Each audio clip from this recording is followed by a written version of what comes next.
Pernahkah Anda bertemu seseorang untuk pertama kalinya, namun rasanya langsung akrab seolah sudah mengenal bertahun-tahun?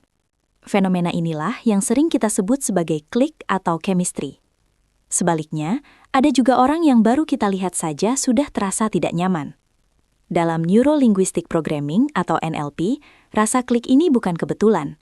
Kondisi ini disebut rapor, yaitu keadaan ketika dua orang mengalami sinkronisasi psikologis dan biologis. Saat rapor terbentuk, pertahanan kritis seseorang menurun, dan secara bawah sadar mereka memandang kita sebagai kawan, bukan ancaman. Secara evolusi, otak manusia bekerja dengan prinsip sederhana, like attracts like. Kesamaan memberi rasa aman, sedangkan perbedaan sering dianggap sebagai potensi bahaya. Kabar baiknya, rapor tidak harus menunggu kebetulan. Rapor dapat diciptakan dengan sengaja melalui teknik yang disebut matching. Matching adalah proses menyelaraskan perilaku eksternal kita dengan lawan bicara. Tanpa disadari, keselarasan ini mengirimkan pesan nonverbal ke sistem saras mereka bahwa kita sama dan aman untuk dipercaya. Inilah pintu masuk ke pikiran dan perasaan orang lain. Teknik ini bekerja karena melibatkan bagian otak yang sangat primitif, yaitu amigdala, yang bertugas memindai apakah seseorang adalah kawan atau lawan. Ketika kita melakukan matching, alarm bahaya pada amigdala tidak berbunyi.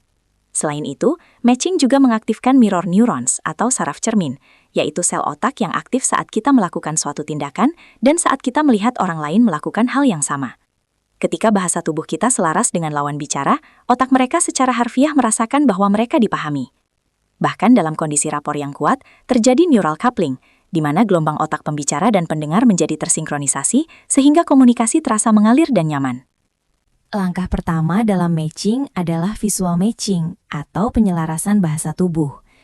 Penelitian Albert Mehrabian menunjukkan bahwa dalam komunikasi emosional, sebagian besar dampak pesan berasal dari bahasa tubuh, disusul oleh nada suara, dan hanya sebagian kecil dari kata-kata. Karena itu, jika lawan bicara bersandar, kita bisa ikut bersandar. Jika kepala mereka sedikit miring, kita bisa menyesuaikannya dengan halus. Yang perlu diperhatikan, hindari meniru secara persis, karena akan terlihat seperti majak. Lakukan mirroring secara elegan dengan jeda waktu beberapa detik.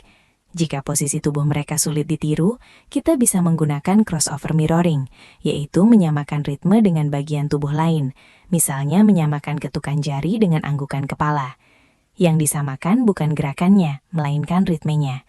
Selain itu, penting juga menyesuaikan ekspresi mikrowajah. Jangan tersenyum lebar saat lawan bicara sedang sedih, karena ketidaksesuaian emosi justru merusak rapor. Tahap berikutnya adalah auditory matching atau penyelarasan suara. Cara seseorang berbicara sangat memengaruhi emosi. Perhatikan tempo bicara mereka, apakah cepat atau lambat, volume suara yang digunakan, serta nada atau pitch suara. Ketika frekuensi suara kita selaras dengan lawan bicara, pesan akan lebih mudah diterima tanpa hambatan psikologis. Otak mereka merasa nyaman karena kedengarannya sama.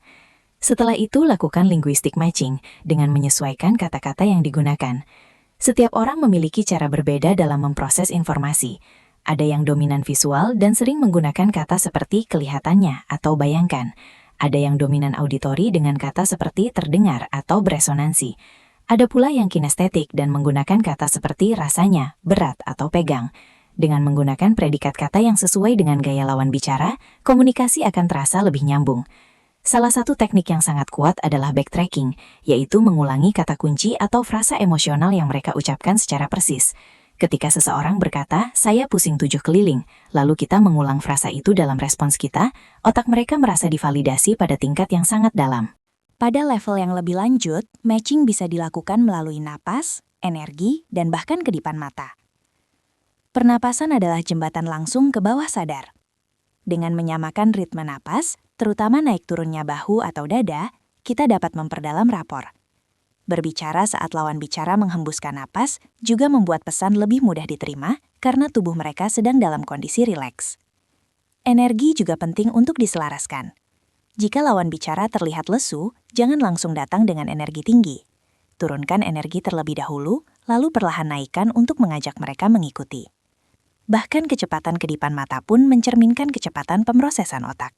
Menyamakan ritmenya membantu menyelaraskan kecepatan berpikir.